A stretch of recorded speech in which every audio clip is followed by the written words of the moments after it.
Welcome to Real Deal Radio, presented by the All In Network and brought to you by Capital Region Insurance Agency, Harrisburg Magazine's simply the best insurance agency since 2018. For any of your insurance needs, click the link in the description or show notes below, or you can contact me directly to get you in touch with the best team in Central PA.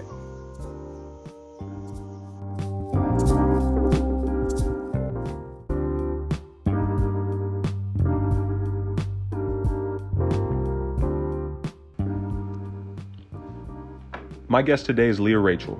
Leah and I have been friends for many years. She's one of the few longtime friends I've been lucky enough to have since middle school.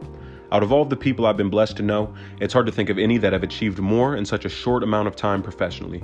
She has been employed by major American universities, runs her own businesses on the side, is contracted with USA Today, and also, most importantly in my opinion, operates a nonprofit that's doing some really cool stuff for families in need all over the country.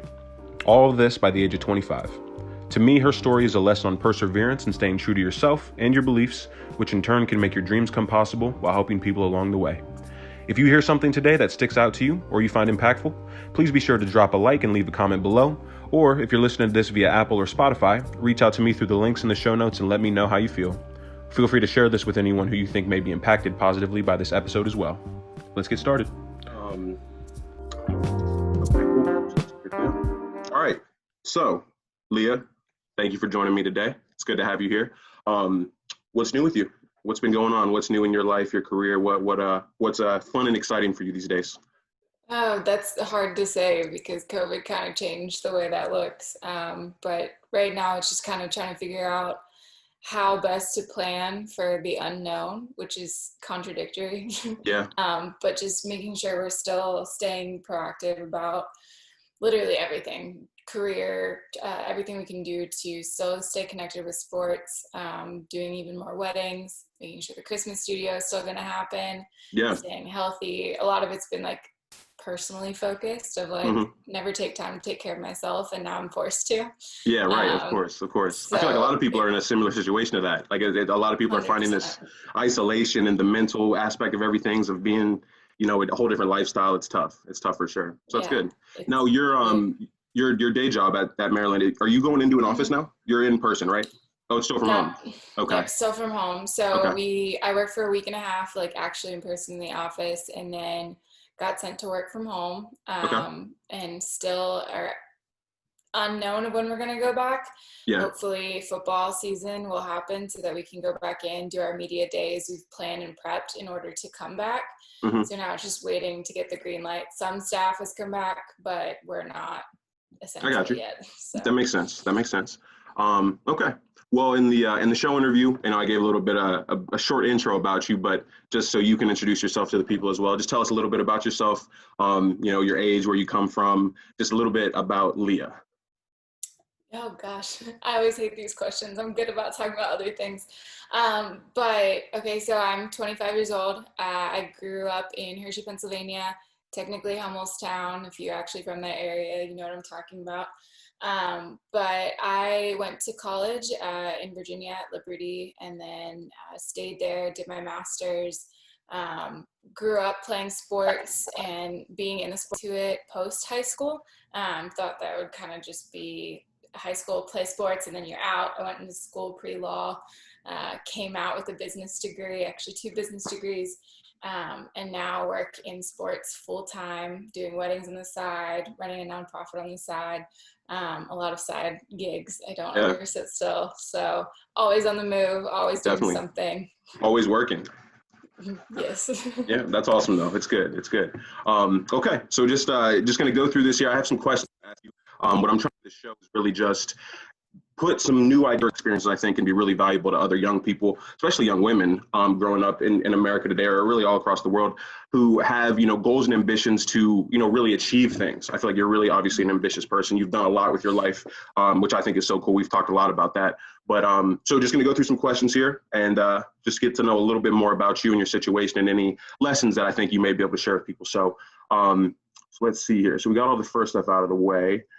So in your life growing up, just want to start with this. When you were younger, I mean, not super young because it's kind of hard to reflect back on early childhood, but maybe like your high school years. If there was one thing you could have done differently during your time in high school, what would it be? I have had a lot of conversations about this actually, because I'm still best friends with my best friend from high school. So there's a lot of time for us to be like, man, I wish we fill in the blank.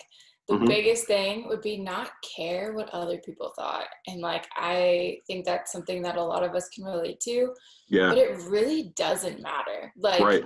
you don't realize like how ridiculous the things you cared about in high school are until post high school, and Hmm. you almost wish that you could go back and like tell your old self like, hey, this is ridiculous, you shouldn't care, do what you do best, focus on you, decide what your priorities are and stick to them regardless of what other people say. And I just cared a lot about what other people thought. There's a lot of Yeah. things that I still like stuck to my guns about, Hmm. but there's definitely a lot of times that I dealt with a lot of like depression and anxiety and fear about not being liked, or Yeah. Yeah. what I was going to do, or whatever, fill in the blank. But yeah, not give a frick about what other people think. Absolutely. Yeah, I think that's great. And I couldn't agree more. And I think it's something that, I mean, anybody at any age could learn that. I think that's something that I've just been learning more recently. Like this whole quarantine has really opened up my eyes to a lot of things, learning about myself, what I care about, what's important to me. And I could not agree more with you. The feeling of letting go, the desire to please other people or worrying about what other people might think and just embracing yourself, absolutely crucial to happiness in life. I think it's one of the most crucial things that we can do as people. So I think that's great. That's great. Okay. Uh, Besides that, what's one thing that you wish you would have done more of in your high school years, in your younger years?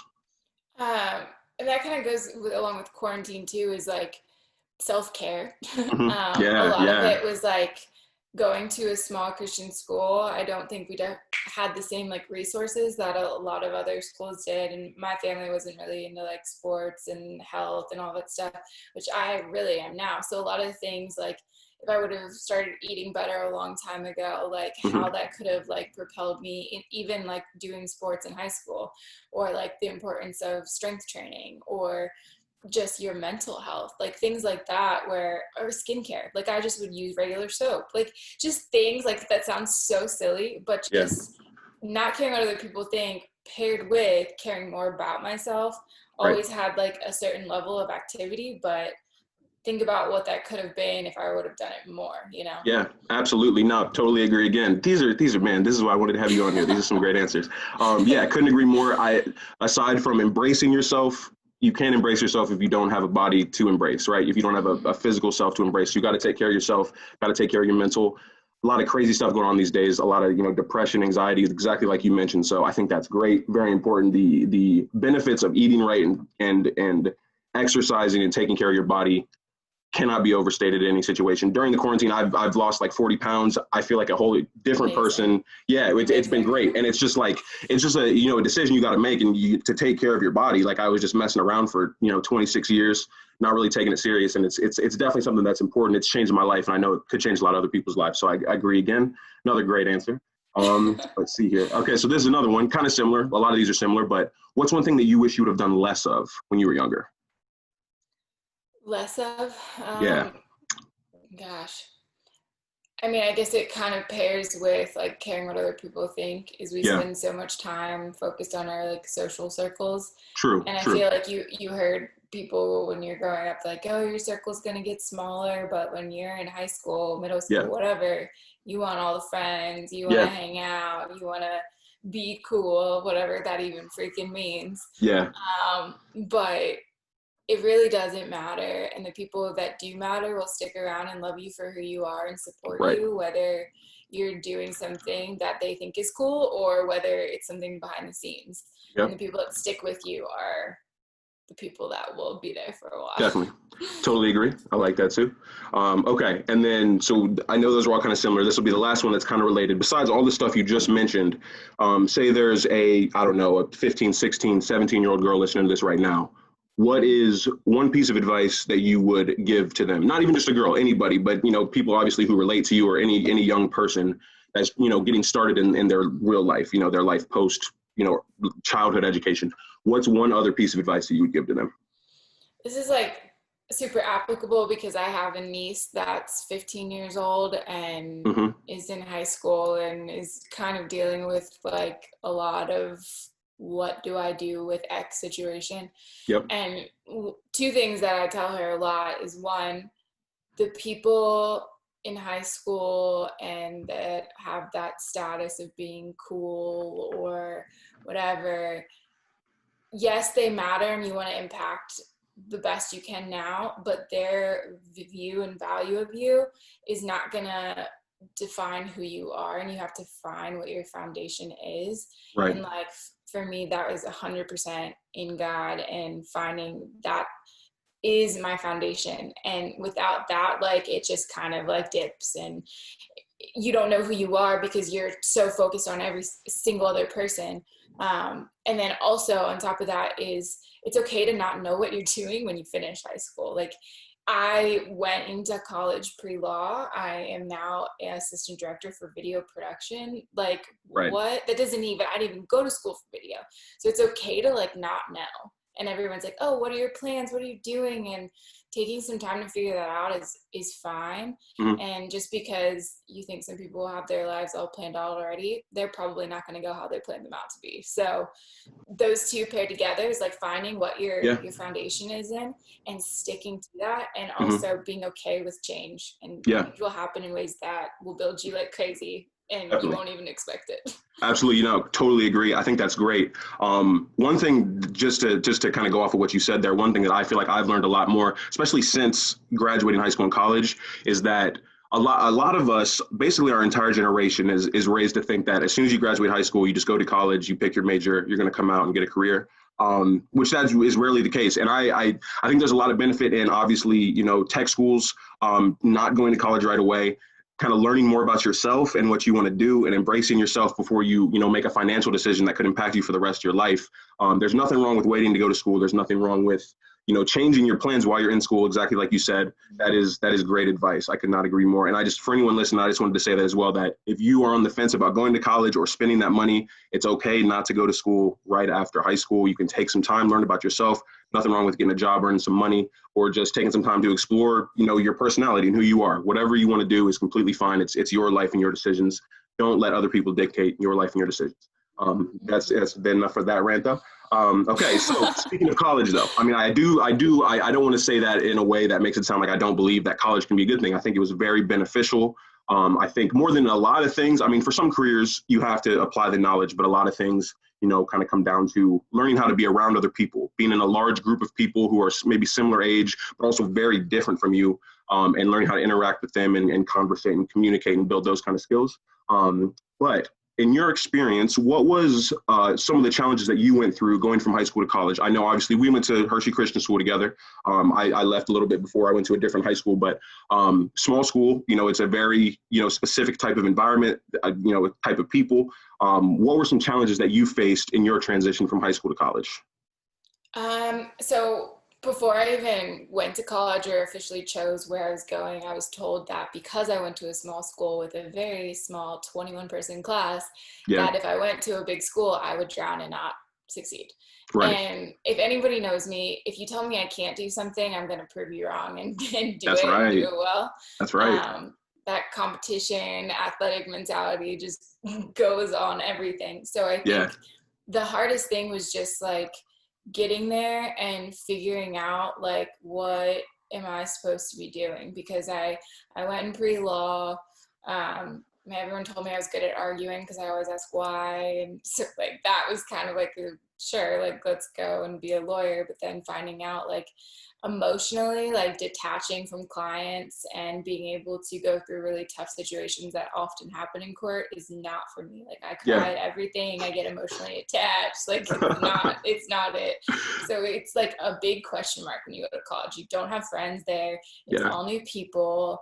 I was living in a dorm with 2 other strangers, and then there's 70 girls in your hall that you don't know, and you all like awkwardly making friends with people, and like you're like, I don't know, I'm majoring in this, but I don't know if this is what I want to do. And photo video was not like in my radar at all because I'm such an academic person. So like it's just a big question mark. High school to college, or like high school to whatever you do after, it's just not being around my parents, like that was fine. Like I'm not super duper attached to family. Like I love them, but I was okay with going away. The challenge was just like once you're there, you literally get to kind of remake yourself when you go to Right. college. Like, Yeah. forget high school. Like, this is a new start. This is a fresh start. So what am Hmm. I going to do with that? Yeah, no, absolutely. I totally agree. That kind of goes with what I was saying too. Like it's college for me was more of a chance to learn more about myself and learn how to work, be around other people who may be similar, may be different. So I love that. I mean, it's your life, right? That's another idea that I want to really stress with this show and anybody listening to this, especially young people. It is your life. You can choose what you want to do with it. Choose who you want to become. You can choose who you want to be, a person you would like to be. So yeah, I think that's great. That's self-discovery. You know, that's awesome. That's major thing you should take away from college. So a couple more questions here about just the college life. We'll just get through these quickly here. They're going to be kind of similar to the high school ones, but obviously it's a different situation, right? You're no longer in high school, like you said, you're away from your family. So college is one thing that you wish you would have done differently there. Differently at college? Yes, if anything. I don't think anything, honestly, Yeah. because everything that happened like is so clearly part of my story now, Right. and I wouldn't change that for the world. And Awesome. I loved the people, the connections, the things that Hmm. happened, like working for a newspaper, like ended up working for the school. So it's like Yeah, so many things is like I wouldn't change anything. There's a lot I that's change good. about high school, but college, Yeah. not Not so as much. much. That's great. That's great. That's perfect. Actually, another great answer. Okay. Um, let's see here. Is there anything in school? So I know you accomplished a lot in school. I know you did a lot. You were working. You've been through a lot of stuff. You've done so many things. I mean, we talk, like I said, we talk about this all the time. Is there anything at all, which there might not have an answer for this either, but is there anything that you wish you would have done more of in college besides the self-care thing? I'm sure maybe that might be another answer you would have here too. Anything besides that you wish you would have done more of, or maybe taken some more time to do, or set aside some more time for while you're in college, if at all? No, not necessarily. A lot of, like I said earlier, I wouldn't change things. Hmm. I would highly stress and recommend that people like going to college, you're still figuring it out, right? So I don't want to deter people from going to college because I had a great Yeah. experience in the sense of Same, by the way. how it's gotten to where I'm at. Yep. But Yep. going to college isn't necessarily going to, oh, I'm going to study to be, I don't know, chemist or whatever. Yeah. And so if you go, like, sure, you're learning and like the education is the main point while you're there. But I really think a lot of where we learn is from the people we're around, the Hmm. experiences that happen. Internships are huge, like Yeah. practical hands-on experience. Hmm. Education is great, but I can't tell you a lot of the things that I did learn in undergrad. Master's was a lot more specific of what I was doing, so I liked Yeah. it a lot more. Hmm. But it kind of just helps you define like who you are and gives you that freedom to kind of figure it out. And yes, obviously you're going to college for the education and that's what you're paying for, Hmm. but it's really not necessarily about that. It's about the connections, the people you meet in college and then get to work with in the future, or Yeah. people you meet in college that end up being like your lifelong friends. Like that's really where I feel like that really impacted my life, and I'm 100% for education. I think there's a lot of things that we can do better with education. Things Oof. like learning how to run a business, all of Yeah. that kind of stuff. Like Some real a life lot of that I skills. learned from Google, Yeah, right? Or like exactly. other people.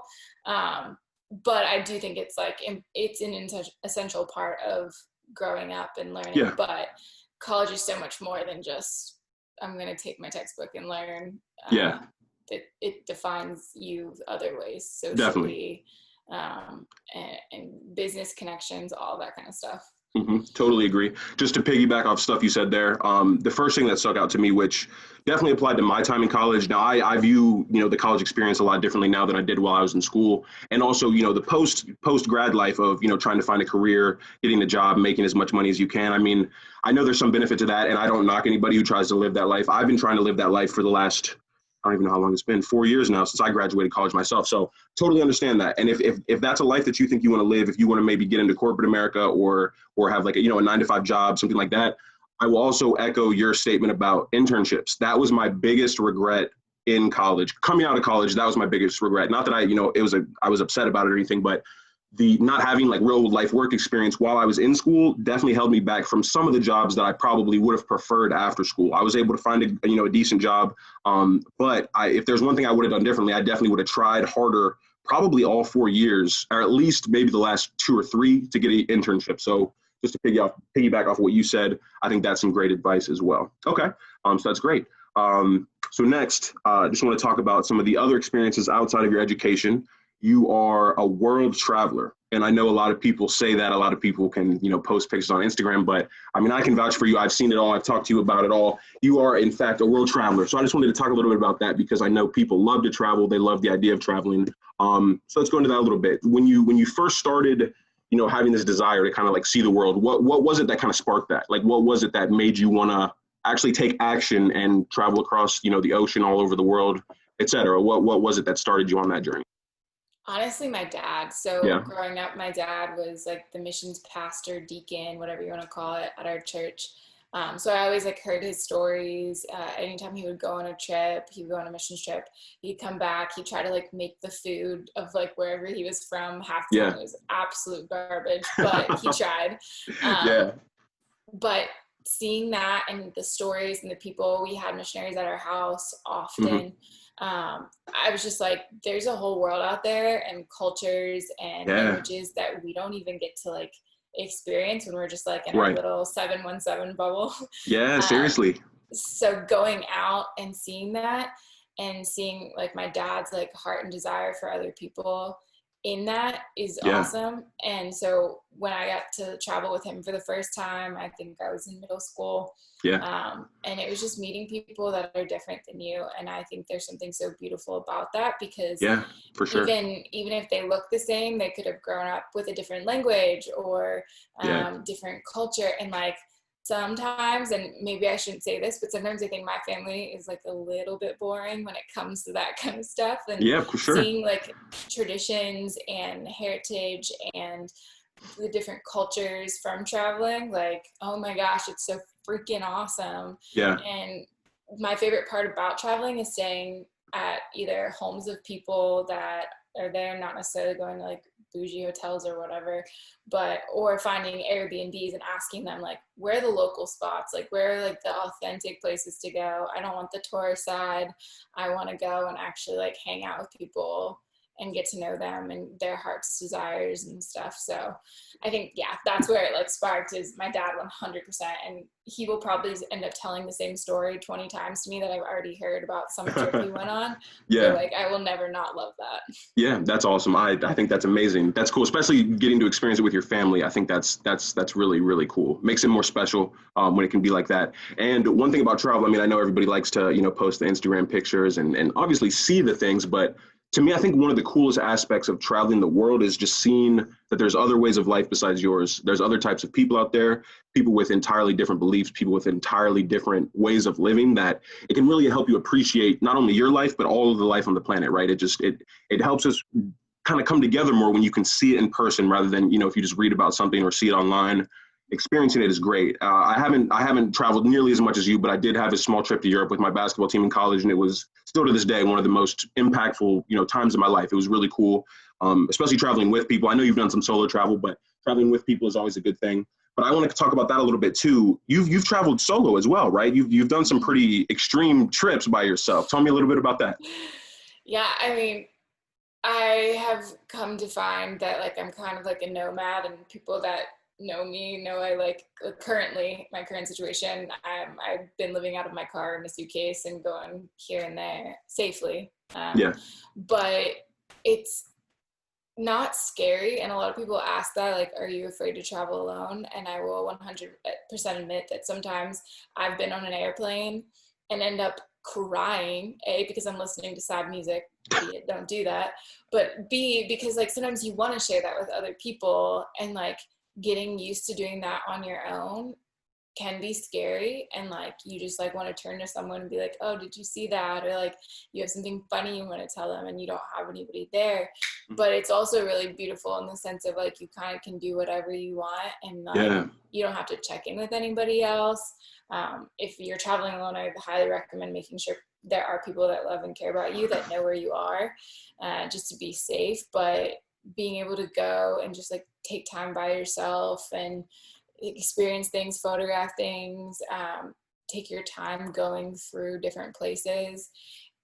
People say sometimes like, are you afraid to travel by yourself? And yes, I watch enough of like the action movies where somebody gets taken or whatever, Yeah. but I think as long as you do it safely and just like learn to like love yourself. I was listening to like a sermon this morning actually, and it was talking about like you can't be the best as like a couple or like two people unless you're the best version of yourself first. Mm-hmm.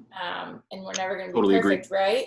But you can work your best to be that. And so if you're fully confident in yourself and you're cool with traveling by yourself and you're cool with doing things alone, then when you get the opportunity to do it with somebody else, it just makes it like 1,000 times better. Yeah, 100%, 100%. And that actually, I love that you said that and brought that up, because that actually ties into what we were talking about earlier, right? Discovering yourself and embracing yourself is one of the most important things you can do in life. So totally agree with that answer. That makes a lot of sense. So what has been your favorite place that you've been to? If you could pick one, I know you've been a lot of really beautiful places. So what's been your favorite trip that you've had? So Italy, like Okay. 100%, Yeah. 1,000%, the Amalfi Coast. Like Mm-hmm. there was just something. It took forever to get there. You just take a big train to a local train to a coach bus, and then walk a little bit, right? Right. But it was so beautiful. We went during like the off season, so it wasn't super like congested and Yeah. touristy, and like the beach, there's like nobody there because it was kind of cool. But it was so pretty, and just like seeing things that for me as a photographer, like I just love being able to photograph and like appreciate and explore. And the food was freaking amazing, like Yeah. Italian I food, bet. amazing. There's like a little place, so like if you see the Amalfi Coast at the very, very top, they usually say that's where like the locals eat, and then at the bottom is where like all the tourists are. So we try to eat towards the top, Yeah. and we go into this restaurant, and I felt like I was walking into some family's like dinner time. Like I was like, are we supposed to be in here? There was like maybe 6 tables. The grandma was making the desserts in the back, and like everyone was sitting there Yeah. eating. And It's like a family being atmosphere. Yes, and being Yeah. American, like we're used to eating earlier, they're used to eating later, so they were trying to Mm-hmm. get their food in before people came in. But we'd been traveling, so we go in, and they're like, no, no, like come in, like go sit over here. The pasta was homemade. It literally just felt like I walked into somebody's like dining room and was like, hey, That's can I join awesome. you for dinner? That's And so cool. I love that. So Yeah, yes, definitely, Italy. definitely. Oh my gosh, See, that's one of the go things there. too. Like, yeah, for sure, a good recommendation, I would say as well. I didn't get a chance to make it to Italy. I went to some other European countries, but from what I've seen and heard, Italy is probably near the top of my list as well. Um, just what you said though about how it's kind of like a family sitting down for a meal, right? That's one of those cultural things that I think is important to see. Like, obviously, you went there, you saw that, and you loved that, so you can take that to your own life too. I mean, you incorporate that family aspect for the rest of your life when you have a family, when you have friends over, whatever the case is. It's important to see stuff like that because, like you said too, in America we have a bunch of chain restaurants. People are just kind of going in, sitting down, eating quick, but it's a whole different atmosphere in other parts of the world. So I think that's a good insight. I like that a lot. Okay. Teaches you to slow down a little bit compared to Yeah, us, which yeah, I don't slow down, so I'm like preaching yeah. to the choir here, Definitely but not. I've never seen you slow down. Um, but yeah, and that's another thing too about just the whole American culture, kind of tied in with our narrative that we're supposed to go to high school, college, get a job, and just don't stop. Right? It's just supposed to be a grind. We're obsessed as a country and a people with the grind, or just hustling, hustling, hustling. Which is there's nothing wrong with that. I mean, I think it's important to work hard. It's important to have those kinds of values, but it's also really important to slow down. You can't take care of your mental health if you don't slow down. You really can't take care of your body if you don't rest and slow down. So yeah, another great insight. Definitely a good point there. All right, so now I want to get into more of the substance of what we're doing here. I want to talk about your professional life first. We're going to talk about all the different types of work that you're doing, but I want to talk about your professional life. So first, if you could just give us a rundown of all of the jobs that you have had since you left high school. So like all of the jobs you had gosh. in college and after college, just what they were, what you were doing, just a little bit about them. Yeah, so go to college. Wasn't really necessarily looking for this, but I ended up becoming assistant photo editor for the school newspaper. A girl on my hall was a volunteer there, and so we had to do community service hours. And so like Mhm. one of that could be volunteering for the paper to take photos. Okay. I had a nice camera, loved doing photo things in high school, doing photography class, advanced photography. never thought of it as anything. Started doing that, and then a position opened up for the assistant photo editor, and they asked me to apply. I did, got the job, ended up doing that all through the rest of college, moved up to head photo editor when the head photo editor graduated. Post-college, did weddings full-time for, I want to say 5 months. I feel like every time I say that, it changes because I don't remember what the time gap was there. But did weddings full-time. I love weddings. I still do them. I actually just did one yesterday. But it just wasn't something I wanted to do all the time, because then you're home from like Monday through Friday by yourself while everyone else is at their jobs or whatever. And then on the weekends, you're doing weddings and it's either you and your second shooter, and it's kind of lonely, I guess. Like, I wanted to be more part of a team. So then I ended up getting a position with the marketing team at Liberty. They were a team that I always, like, I knew who they were in college because I would see them photographing. We would photograph some of the same events from the paper. But I, like, always was like, oh, it'd be so cool to be on that team. And when the opportunity came and I got offered the job, I was kind of like, I don't know if I want to take this, because I'm giving up the flexibility to travel whenever I want, the flexibility to do whatever I want. I'd have to have like vacation days and set hours, and I don't know if I really wanted that. And so many people told me, like, what worst case scenario, you don't like it, you quit, you find something else, or you just go back to weddings. It would have been the biggest mistake of my life if I would have not taken that, because that has opened up so many doors, not only professionally, but also personally. Like, that team got me through a lot of hard times. Those people are still some of my closest friends, amazing people that are very supportive, encouraging. I learned a lot from the people I worked with, my boss, the other photographers. And from that, it just kind of like instilled that desire to love sports. And so I was on that team for about 3 years, and then ended up really wanting to like go a route towards being fully in sports, because in marketing, you do everything. So we're doing events, we're doing headshots, you're doing promo shoots for academics and sports. So then I went and I got a job with Game On, which was a weekly TV show that aired on ESPN Plus. Wait, one second. Just something I want to go back to. Sorry to interrupt you. Something you said stuck out to me though, and it was, you were talking about like the decision. You were happy you made the decision. You were happy you took that opportunity to take that job. At the time when you were weighing the decisions there, what was it that made your mind up, right? What was it that, you know, you felt inside or in your mind or whatever it was that made you say, this is something that I need to do? And what made you follow that voice? Yeah, I mean, like, I had said to my family and friends all through college, like, I would love to be on that team. So, like, why would I, like, then not take it when I got the opportunity? Right. Out of fear. Like, it was fear of the unknown. It was fear of, like, oh, I'm going to be stuck with this. And, like, you're not going to be, like, you take a job, you're not stuck with it for the rest of your life. Like, yes, do I think you should work hard and stick at it, even if you don't like it? Yes. Yeah. But if you have the opportunity to change it and fall back on something else, and you prepare yourself to be like, all right, if I don't like this, I can go back to what I was doing previously.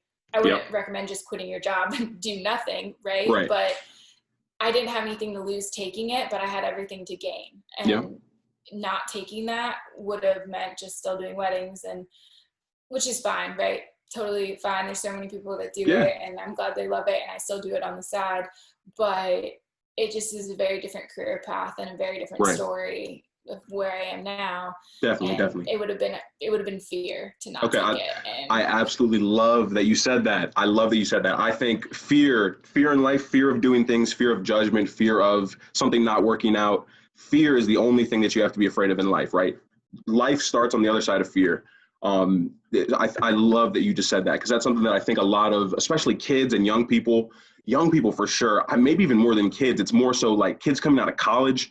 I mean, the fear of something not working out can be crippling and absolutely destroy you. It can really mess up your path on the success that you should be having with your life. So I love that you said that. I have to just echo that. And I wanted to emphasize this for anyone listening to this. If you are afraid of starting to do something, that might be a good sign that you need to start doing it. This podcast wouldn't be happening if that wasn't the case. A lot of the things that my guest here today has done in her life would not be happening if that wasn't the case. Great things have happened on the other side of fear. Do not be afraid of trying something new.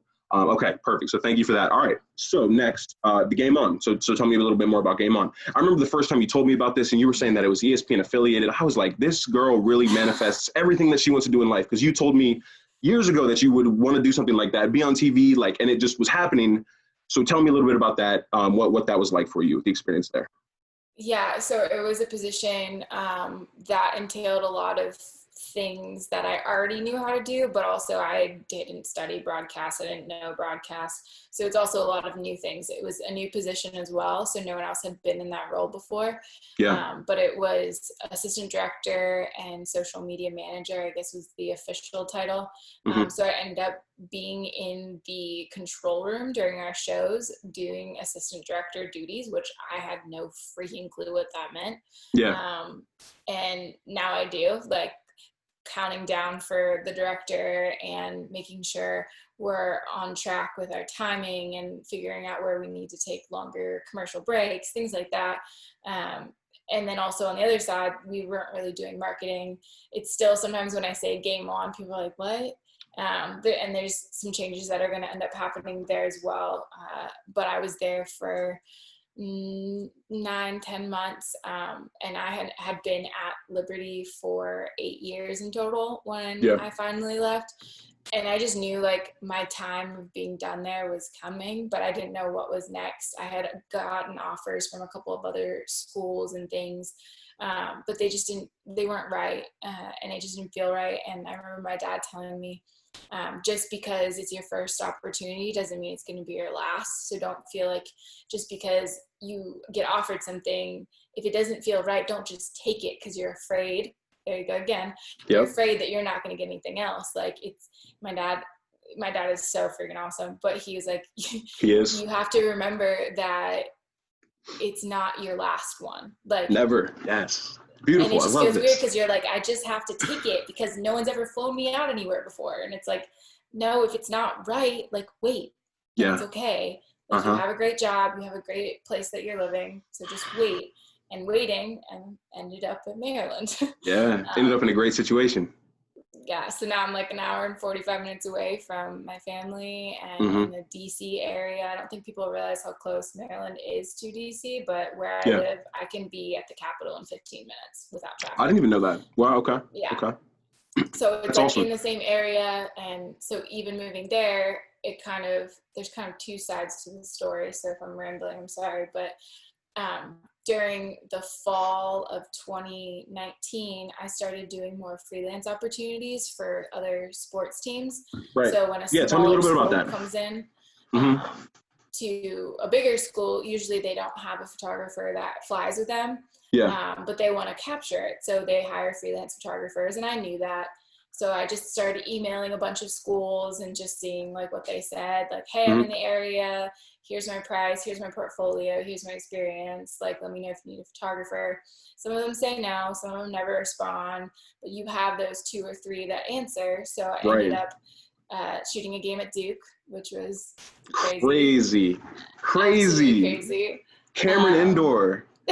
Like, that is unbelievable. I mean, obviously we're huge basketball fans, both North Carolina fans, but man, I still like think about that. Like, whenever you send me those pictures of those places you were, I just could not believe it. I think that's so cool. Something, again, that would never happen if you were afraid to reach out, right? If you would have been afraid to put yourself out there and to offer your services, it would have never happened. So just another lesson that you gotta take those chances. But that's crazy. So Duke, what are some other places you've been? I know you've been a lot of cool places.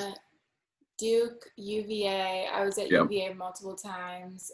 And now we're talking, when you're doing this stuff, just for the people listening, like, you're on the floor next to the players, like you were taking pictures of Zion from 5 feet away type deal. Like, so just so people understand like how cool this is. I mean, to me, this is awesome. Like, that's something that I couldn't even fathom, working on the floor of Cameron Indoor Stadium, taking pictures of #1 draft pick, cover of NBA 2K. Like, it's crazy, right? So, okay. But I didn't mean to interrupt you, but I just wanted people to understand like how cool this is.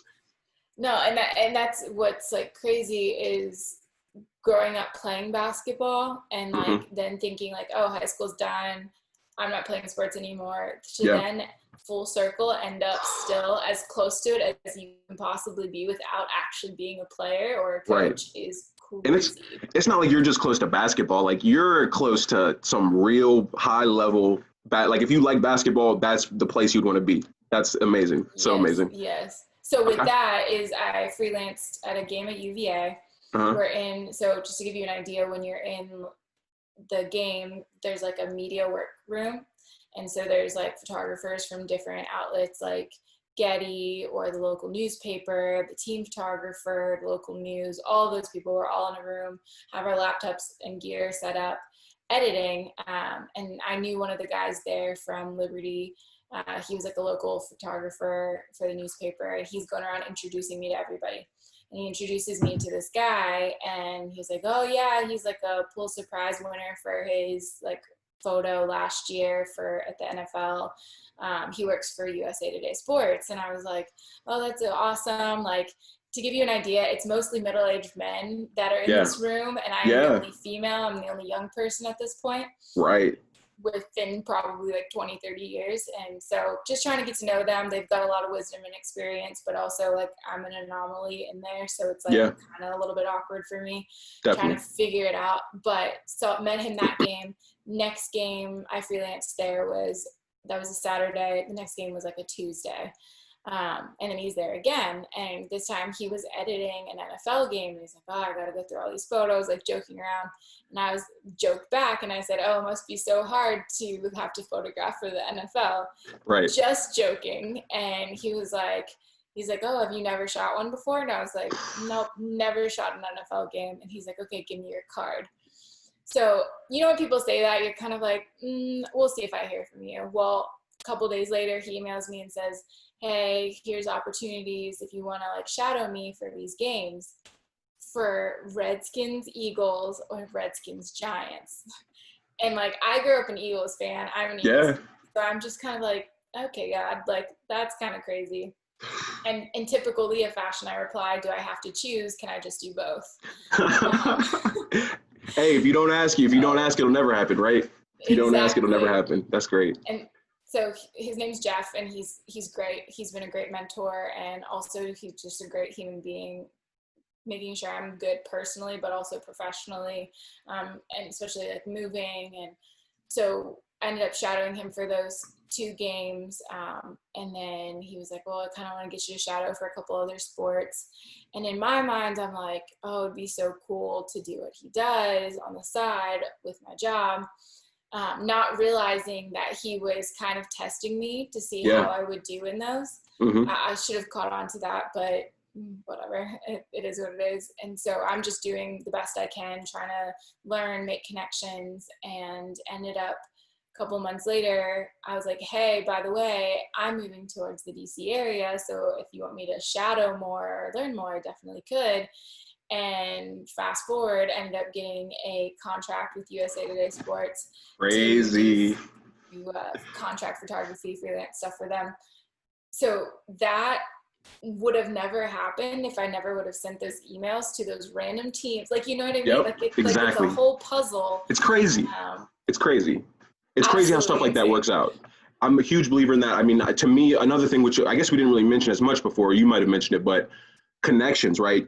College to me was another place to build connections. My careers have been places to build connections. Everything I try to do, I try to build connections with people, because exactly like you said, I think it's one of the most important things you can do, and it can do so much for you. My college coach had a quote that I still remember to this day. It's something that I try to live by. He told us that you can get anything you want out of life if you help enough people get what they want, right? So if you are making connections with people, providing them value in your situation, you reach out to these coaches, these schools, hey, let me take these photos for you. I know you guys need help.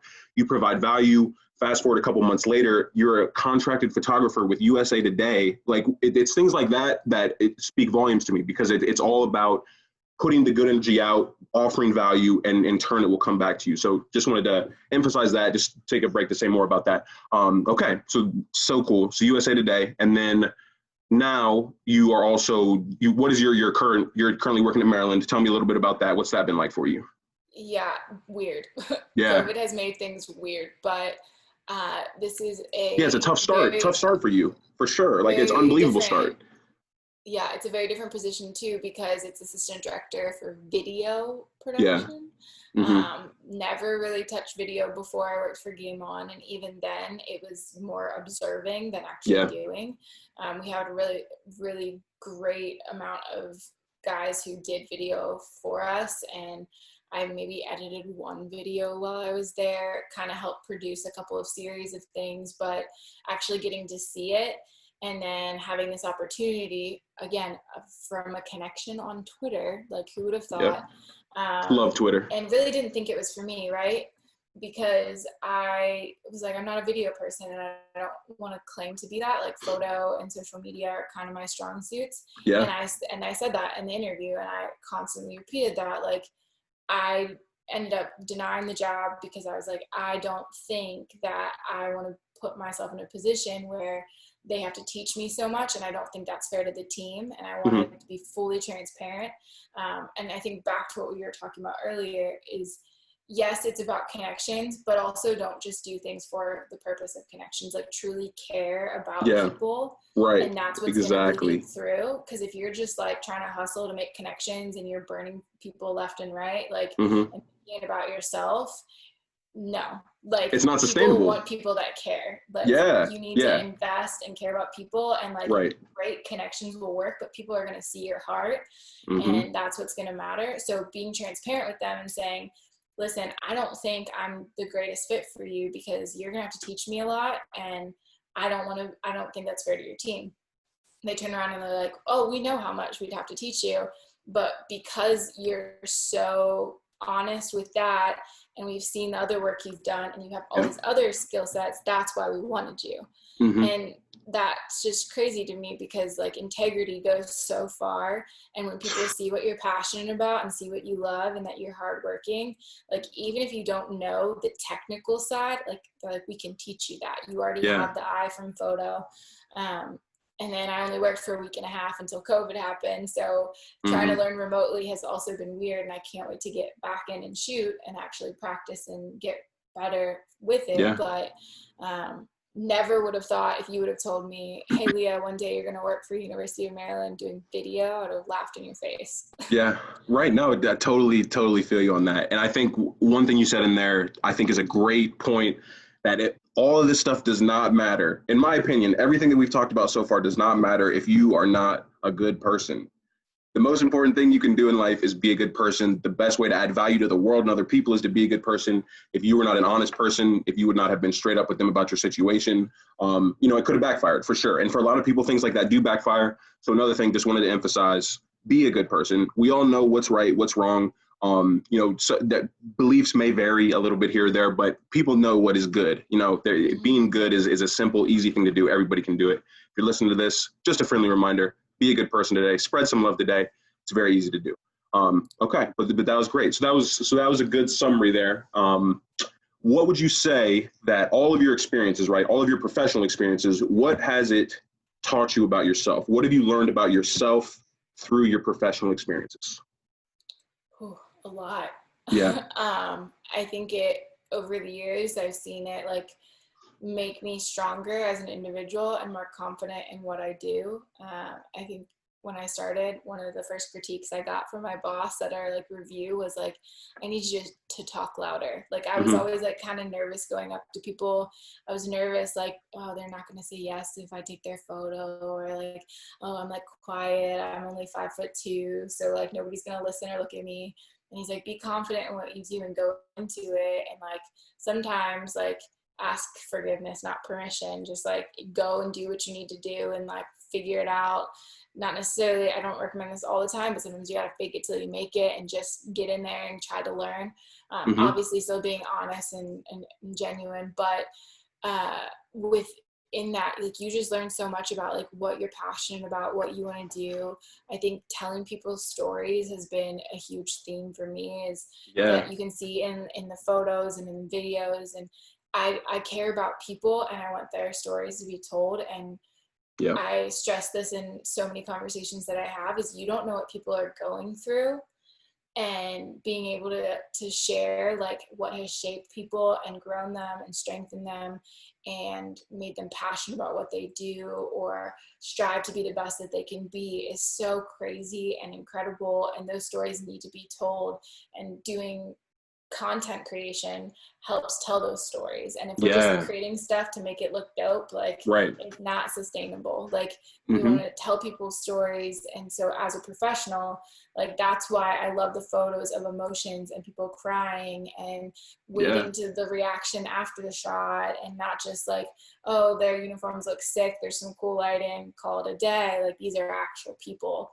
and they Mm-hmm. have stories and lives and things that they've gone through and heartaches and Yeah. happiness and joy. So there's so much within that like you also start learning that about yourself. And Mm-hmm. I think sometimes until we're broken ourselves, we don't really fully understand what brokenness feels like and Yeah. why people make choices that they make. Right. Because none of Right. us are perfect, but even professionally, we can take that and be like, I'm not just here to be at the bottom dollar, or I'm not just here to climb the ranks. I'm here because I'm passionate about people, Yeah. passionate about doing what I do, and not only like the people that I get to photograph and video, but also like the people I meet along the way, or like the students I get to mentor then, or going on a podcast with somebody that I grew up with and seeing them do what they love. Like Right. that's like amazing to see, because we're all going through some sort of journey or Definitely. walk that shapes who we're going to be and who we are. Yeah. Just a quick thing to add to that. I think that was amazing. Thank you for that answer. That was perfect. I think it all kind of goes back to discovering yourself, right? We've been talking about that a lot this whole time. Once you can really learn yourself, learn who you are, and learn what your passions are, it makes all of this so much easier. If you can figure out what your passion is, it's easier to add value, right? Because you want to do it. You want to get up every day and do it, right? You love sharing those stories of those people, sharing cool images, things that they're going through that you can relate to. So you can provide better value, and you're genuine, and you're a good person if you're passionate about it, right? There's no ulterior motive, so it's just a pure thing. It's a good thing, and like you said, being honest with Maryland, it all ties in together, right? If you're following your passion, you can do it in a good way, a sustainable way, and provide real value, which I think is more important than everything else. So I think that's great. That was awesome. Okay. Just want to talk a little bit too about the businesses you own, because I think for a lot of people that get into the corporate world, I'm one of these people as well. For the last 4 years, ever since I got into it, it's okay. I mean, I could, you get along fine. I've made okay money. I don't make a lot of money at all, but I mean, I can survive, and it's been okay. But it's not something that I don't wake up every morning and I'm like, man, I cannot wait to get to the office today. You know what I mean? So I know a lot of people don't feel that way. So you have had some of your own businesses. Like you said, you've done weddings, photography. Tell me a little bit about that, what inspired that, and how you think that can benefit people to take a jump and maybe try to start their own business, whatever it may be. Yeah, so photography in general for me started in 2012. That was the first LLC that I had, still in high school. And I was just, I guess people saw that I had an eye for photography, and they're like, oh, will you do my senior photos? And then one day, one of my friends was like, hey, can you do our wedding? And I'm like, I've never done a wedding before. Wait, hold on First of one all, second. Sorry to cut you off. Before you continue that, so you started it in high school. People saw you had an eye for it. How did you get started with photography? What was it that sparked your interest with it? How did you develop it? Like how did that path get started? If you can answer that first, I'm just curious. For like people who may be like looking to yeah. find their So passion, you know what I mean? Like they're looking to find what it is they like to do. Like did it just went from a hobby to this job, or how did it start? I mean, yeah, it was just a hobby. I actually joked with my parents the other day. I said I need to stop getting new hobbies because they always become a job, um, I love that.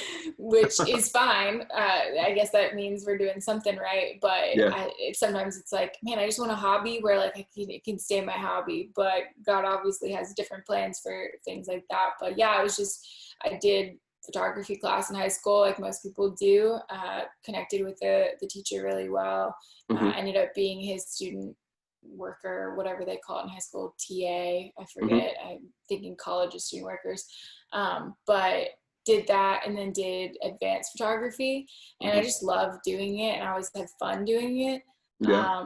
And then our So you house had actually fun. got, That important part of your answer right there. You had fun doing it. yes. And do you still have fun doing it?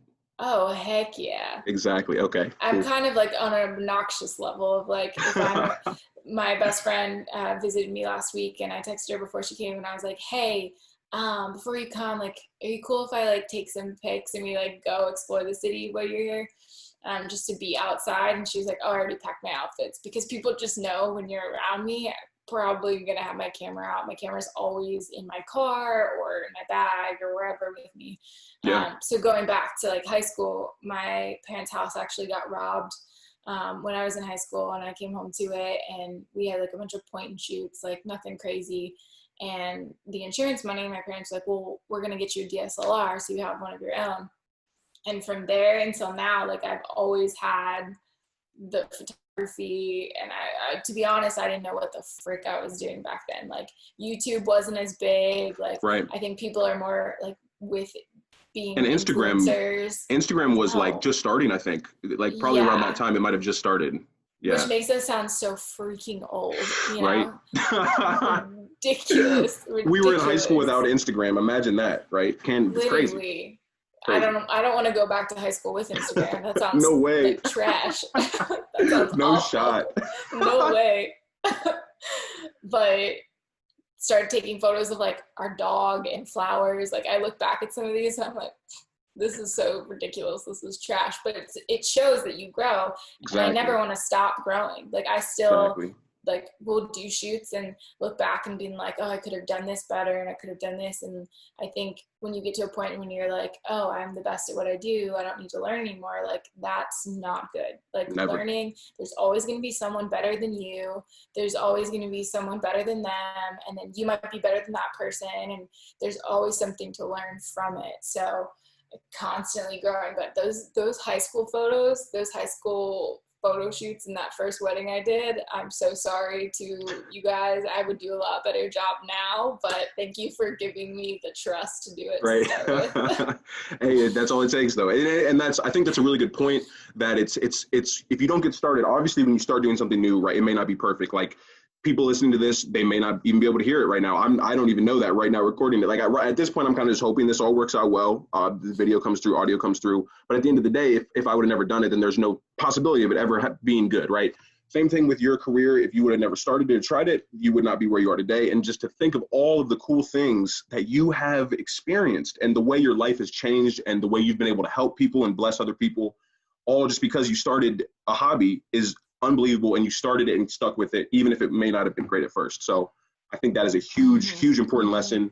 You have to get started, even if it's not perfect, just get started and you'll grow. And I think, the one thing that we're all put on earth to do for sure is to continue learning, right? We gotta keep learning every day, try to learn something new all the time, keep growing as people. That's one of the cool things about, being humans, things that make us different from other, species, obviously, that are put here on this earth. That we have this opportunity to grow and develop ourselves and become more than what we are now, right? So I think that's great. I think that's a really good insight. Okay, so you had the wedding business. I forget where I cut you off, and I can't remember now. Do you remember where we were? We were talking about your wedding business. You started that. You did a wedding, and then what was after that? How did that grow after that first wedding? Well, it's kind of just word of mouth. Like I've never really advertised or anything. Like I did a couple of wedding expos, but just started doing them, and then it ended up being like friends or family friends, and then went to college, made more friends there, connections again. I wasn't making friends like, hey, I'm going to do your wedding one day. It was just making friends and make friends, and then that turned into doing their sister's wedding or their cousin's wedding or their best friend from high school's wedding, and it just kind of just starts to scramble all over. And that's why I went from doing 12 weddings to 26 weddings, then back down to 18, and now I probably on my own do like 8 to 10 a year, and then second shoot some when I can. Sports kind of messes with wedding season, they kind of tie together. But it's crazy because so much about my life I would have never thought if someone like told me the future, and I'm sure even more will change, right? Definitely. We'll have this conversation. We'll look back and be like, wow, she didn't know this was coming. Exactly. I can't wait for that too. I'm just excited for when you're working for an NBA franchise, because you're going to be able to get me tickets. Speak it into existence. Yeah, I'm all for it. I'm all for it. I know it's going to happen for you. I have no doubts. Okay, so that's good. I just wanted to touch a little bit on your self-employment, because I think it's a great thing that everybody can do. Obviously, it's not for everybody, but if you think it might be, I just wanted to have a little bit of information out there about that. So that's great. All right. So now my newest favorite thing about you and what you're doing, one of the coolest things that I have ever seen, one of I don't have enough words to describe it, how cool I think this is. Tell me about the Christmas studio, please. All right. This is like my baby. I get really passionate about it. So if I start rambling, feel free to cut me off. But Please ramble. So last year, I started the Christmas Studio, which is a nonprofit event offering free family photos to families that typically can't afford it. I've said that line a lot, so it was very fluid. But it was one of those things, literally, one of those things where I was sitting in an airport in August of 2019 on my way to Spain, world traveler kind of thing, and I had an 8-hour layover, so I was working on some stuff. And I came across this like quote from a sermon that was talking about like, what are you doing with your life that's going to outlive your life?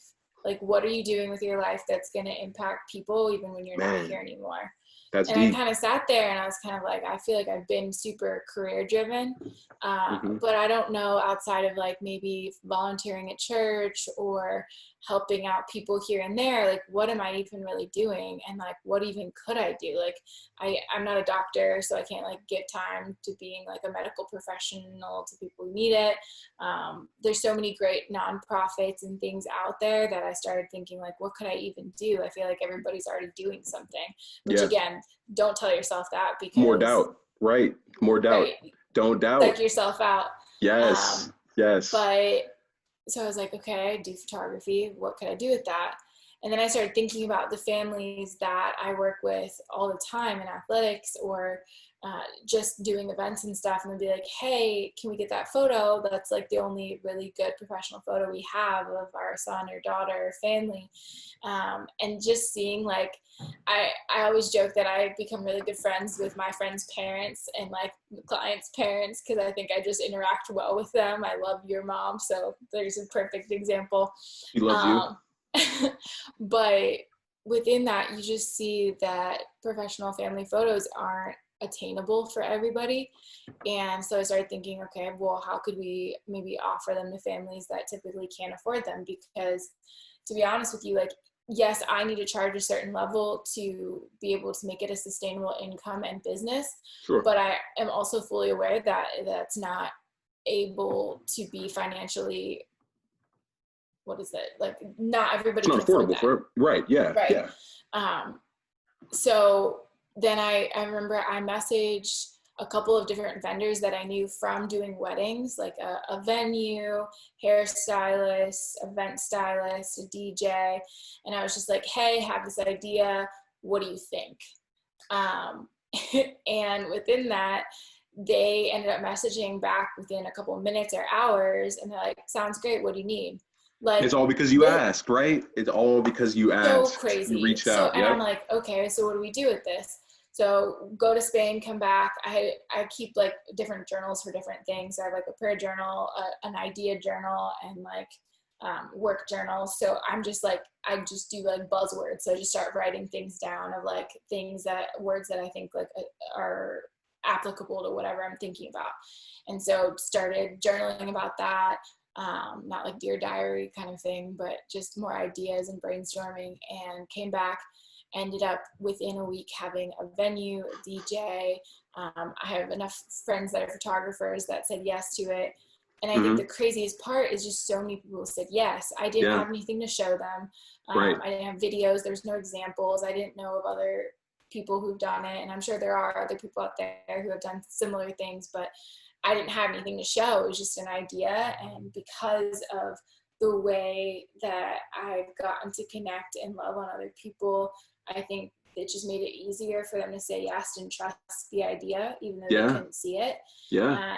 And originally I said maybe like 20 to 30 families. Well, then I had would to have been crazy. Which would have been even if you got 5 families, I think that would have been really cool. For those 5 families, imagine the impact. But continue. Well, and that's what people said. I said to one of my friends one day, I said, I don't know, what if nobody signs up? And he said to me, Leah, if one person signs up, one family signs up, that's all that matters. It's worth it. Like, exactly. Rick, you're right. Anything you can create, just not to interrupt you again, but just to show, I could not agree with you more. And not to make this about myself, but I want this podcast to help somebody's life.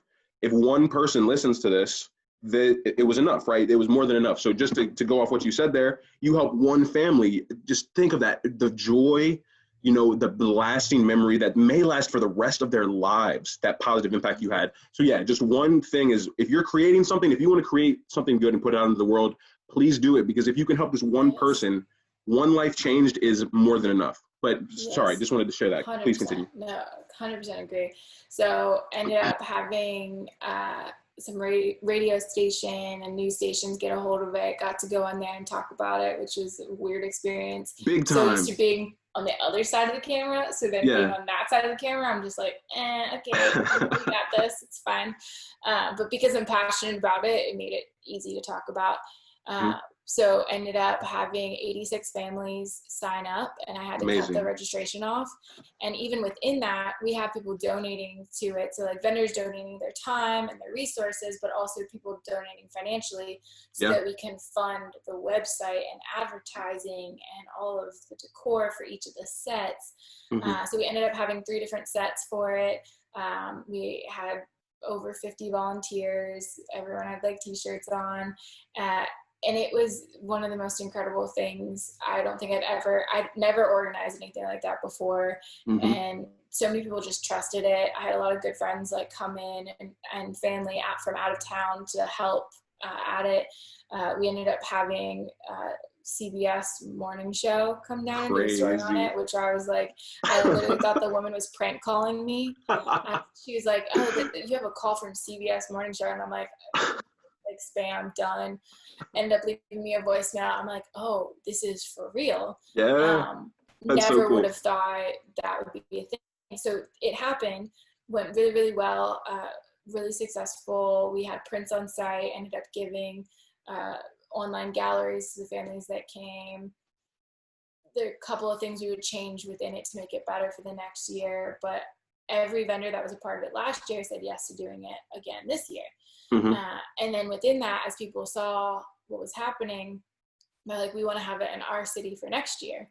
And so I'm thinking like, we're going to do this event once, maybe it becomes like a yearly thing in Lynchburg and let it be that. But God had so much more planned for it. So now we are going through the process of becoming a nonprofit, which for those of you who don't know, it is daunting. We had an amazing lawyer who's my business lawyer.